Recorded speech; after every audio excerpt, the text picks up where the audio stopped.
I didn't realize the job interview would change my entire life until the moment the elevator doors opened and I walked straight into the chest of a man who felt like a wall made of heat, muscle, and authority. I stepped back immediately, murmuring an apology, but the man didn't move.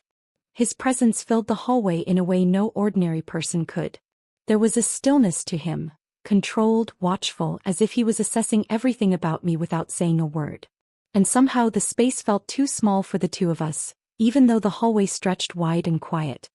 His eyes weren't glowing or strange, but the intensity in them was enough to make my pulse skip. They held a sharpness, an instinctive awareness, that reminded me of something wild. Something that didn't bow to anyone.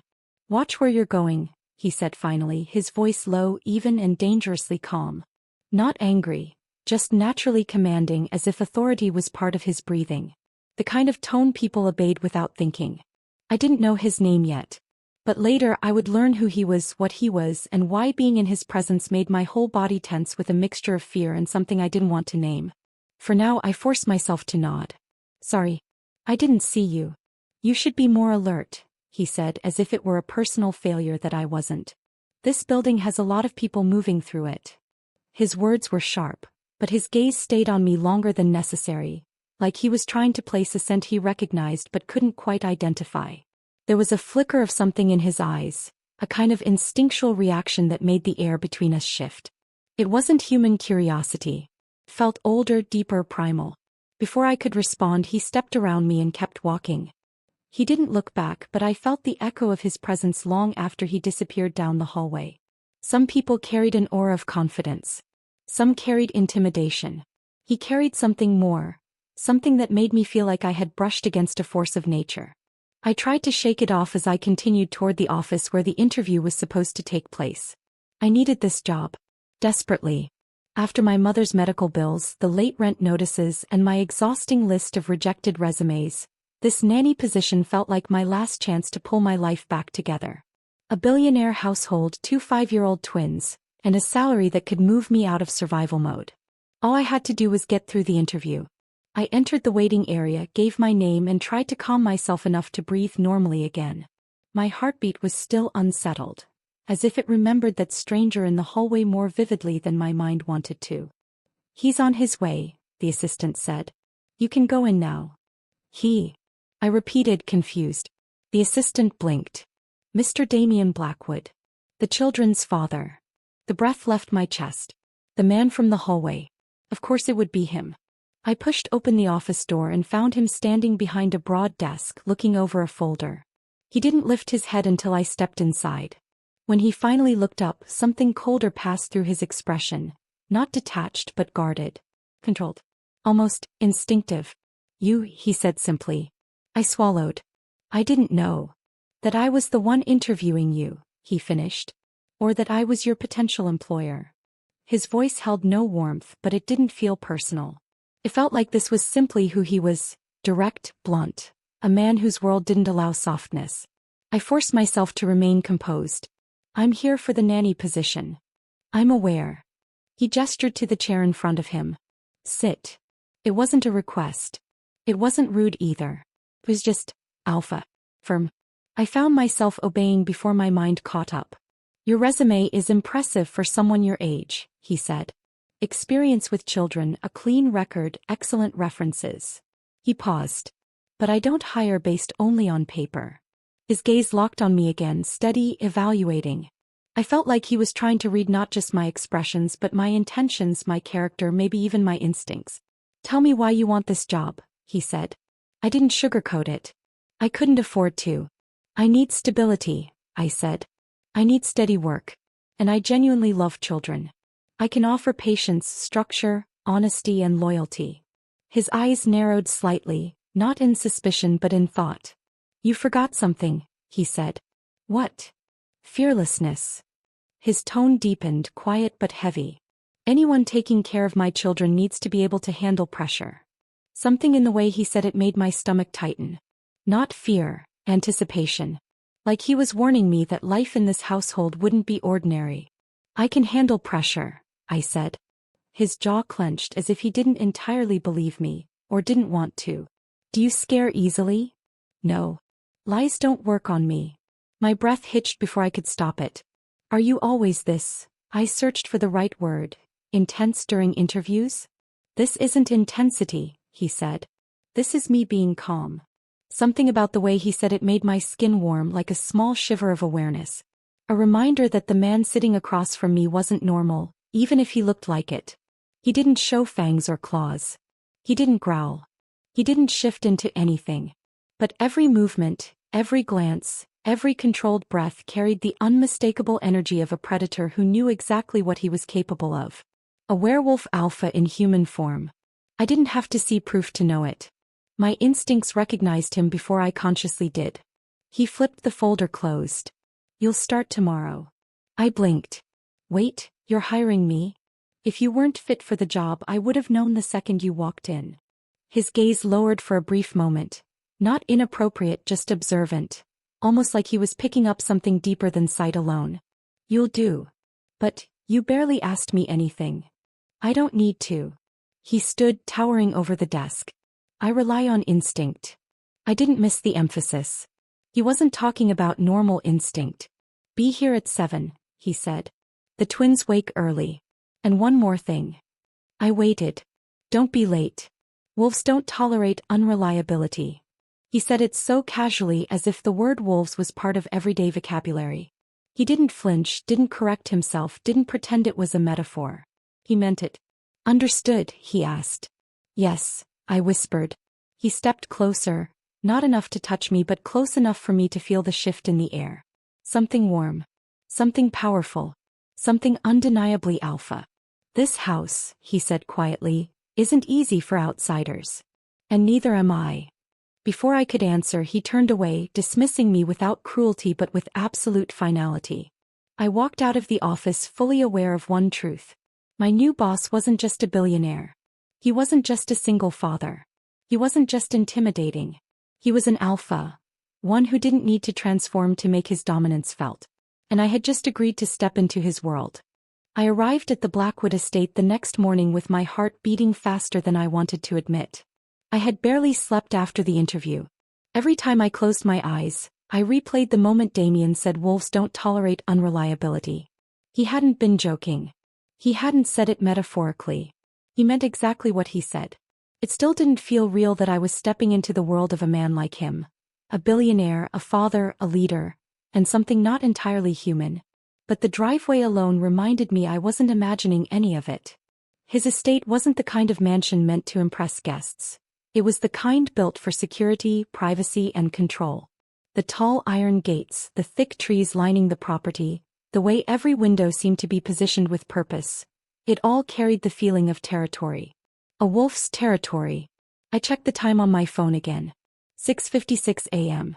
I wasn't late, but with Damien Blackwood I had a feeling being on time meant being early. The front door opened before I even lifted my hand to knock. Damien stood there, fully dressed in a black shirt and dark slacks, looking like he had been awake for hours. He didn't greet me. He only stepped aside in a silent command for me to enter. You're early, he said after I crossed the threshold. I thought it would be better than being late. Better, he agreed, but not impressive. I blinked. You want impressed punctuality? His expression didn't change. I expect reliability without prompting. It wasn't arrogance. It was simply how he functioned, direct, precise, firm. Every word he spoke felt like it had weight behind it. I'll be earlier tomorrow, I said quickly. He gave a non-committal hum, the closest thing to approval I had heard from him. Without another word he started walking deeper into the house. I followed, taking in the clean, polished interior. Everything was structured, calm, and quietly expensive. No chaos, no clutter, nothing out of place. It felt like the home of someone who needed control the way others needed oxygen. He led me toward a bright hallway. The twins are in the playroom, he said. They've already eaten breakfast. They wake early. How early? I asked before thinking. He glanced back at me. 4:30. I choked. That's not early, that's dawn. They're energetic, he said simply. You'll adjust. Adjust? I wasn't sure if my body could survive waking up at a time usually reserved for milkmen and wild animals. When do you wake up? I asked. He didn't stop walking. I don't sleep much. I believed him. Something about him made it easy to imagine he was awake through the night, pacing, thinking, listening, guarding. A creature who rested with one eye open. We reached a door at the end of the hallway. Before you meet them, he said, pausing with his hand on the doorframe, you need to understand a few things. His voice had shifted, quieter, deeper, as if meant only for me.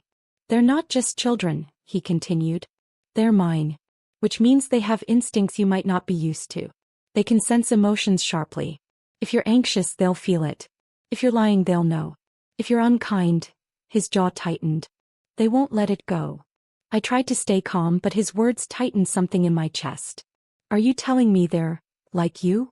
I asked softly. He didn't blink. They're wolves. No flourish. No whisper. Just truth.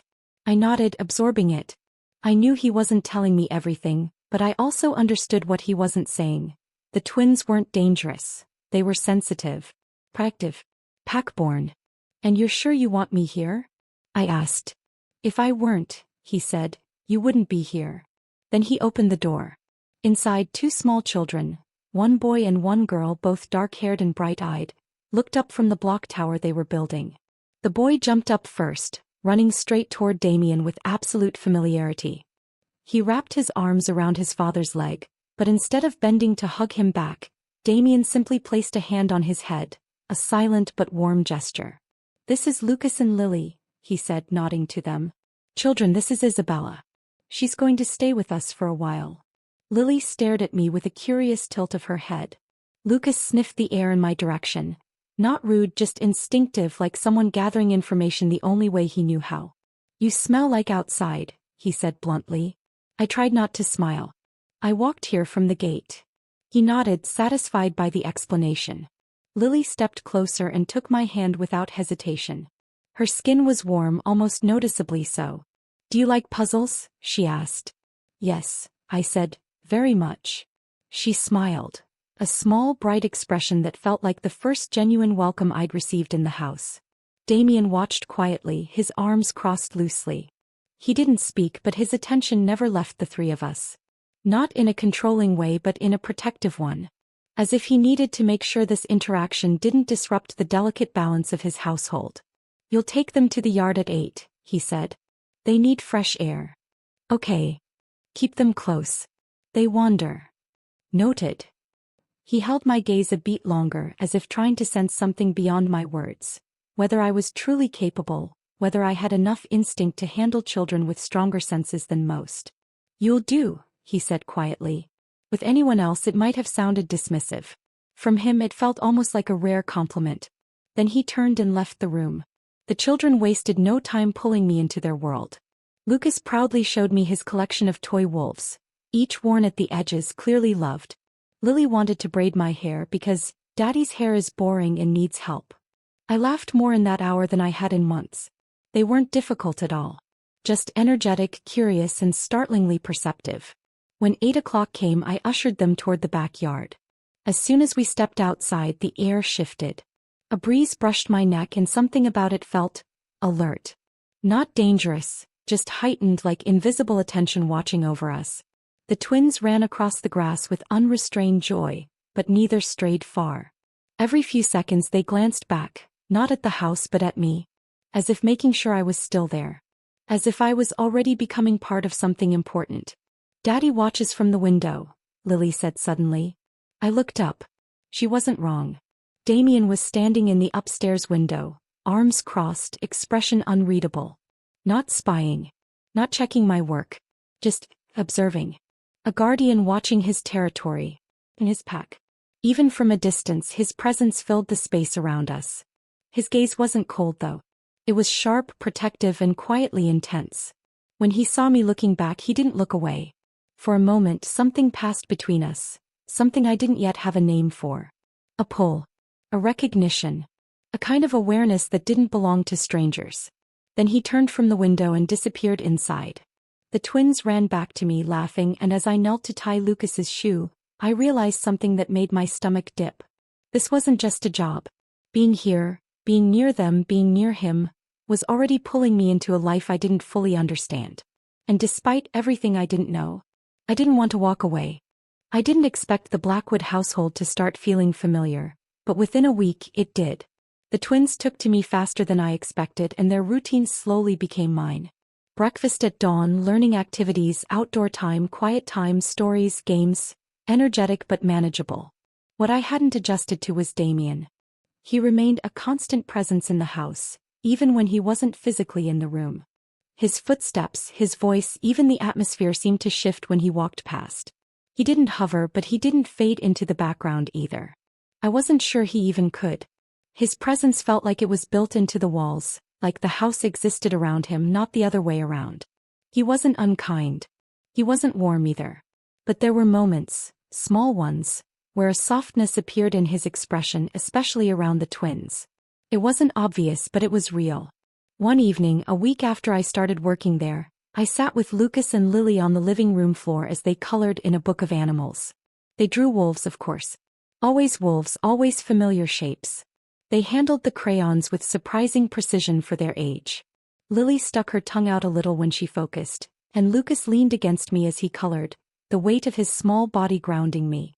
"You're slow," Lily teased him. He sighed. "You're messy." "You're both loud," I said, smiling. They laughed, and their laughter filled the room with a warmth that made it hard to remember how lonely my life had been before this job. I felt my chest swell with something steady.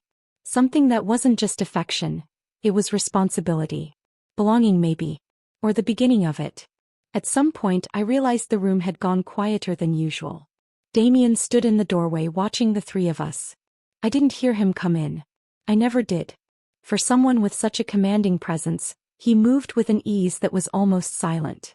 The twins ran to him as soon as they noticed him and he lifted both at once, one in each arm. They fit naturally against him like they belonged nowhere else. Lucas tucked his head against Damien's shoulder, and Lily pressed her cheek against his neck. He didn't smile exactly, but something in him softened. I could feel it rather than see it. "Daddy, look." Lily pointed at her drawing. "It's a wolf. Like you." I froze. Damien didn't correct her. "Nice work," he said simply. He put them down gently and nodded toward the hallway. "Go wash up for bed. I'll come read to you." They darted away, and the second they were out of sight the room felt heavier. Not uncomfortable, just charged with unspoken things. "You've adjusted fast," he said. I tucked a piece of hair behind my ear. "They make it easy." "They don't make anything easy," he replied. "They like you. And you don't." I asked before I could stop myself. His brows lifted slightly. "I didn't say that." My heartbeat stumbled a little. Damien Blackwood didn't flirt. He didn't play games. He barely gave compliments. So that small statement carried more weight than it should have. He stepped closer, not enough to touch, not enough to crowd, but close enough that I felt compelled to stay still. His presence always did that, pulled me into stillness without force. Something instinctive in me responded to it, as if some part of me recognized the authority he carried. "You've been good for them," he said. "And they're calmer with you around." "Calmer?" I repeated. "Yes." His jaw tightened slightly. "They're wolves. They feel everything more sharply. If the world is unstable around them, they become unstable too. And with me? You ground them," he said. "That matters." It was simple praise, but coming from him it felt like something rare. Something I didn't want to mishandle. Just then the sound of the front gate echoed through the house. Not a casual opening, deliberate, sharp. A presence entering. Damien's posture shifted instantly, alert, a predator instinct awakening in his movements. Not in a showy way, just controlled, sharp and ready. "Stay here," he said low and firm. I wanted to follow, to do something, anything, but I obeyed without hesitation. The front door opened. A tall man stepped inside, unfamiliar, confident, but something dangerous lingered in his stance. Damien's brother. I didn't need anyone to tell me. The tension in the air screamed it. They exchanged words I didn't hear clearly, but the charge in the room made it clear. History, rivalry, and danger. Then the intruder's eyes fell on me. "You're the nanny?" he asked, smirking. Damien's body subtly shifted between us, protective, territorial. Not aggressive, not violent, just a silent claim. The visitor left after a tense exchange, but the message was clear. Damien's world was not safe, not yet. And by extension neither was mine. When Damien returned, his gaze found me calm again, but his voice carried a weight I couldn't ignore. "You need to know," he said quietly, "this is just the beginning. Nothing here is simple. And things you don't understand yet will arrive sooner than you think." I looked at him, swallowing the lump in my throat. There was a warning in his eyes, but also something more. A promise. A pull I couldn't ignore. "I'm ready," I whispered. He studied me for a long moment, then turned away, walking to check on the twins. I stood there, heart racing, realizing one undeniable truth. This story wasn't over. Not by a long shot. There were challenges coming, secrets yet to be revealed, and danger already at the edges of our lives. And I was already too invested to walk away. Whatever happened next, I knew one thing for certain. This was only the beginning. Look forward to what's coming in part 2.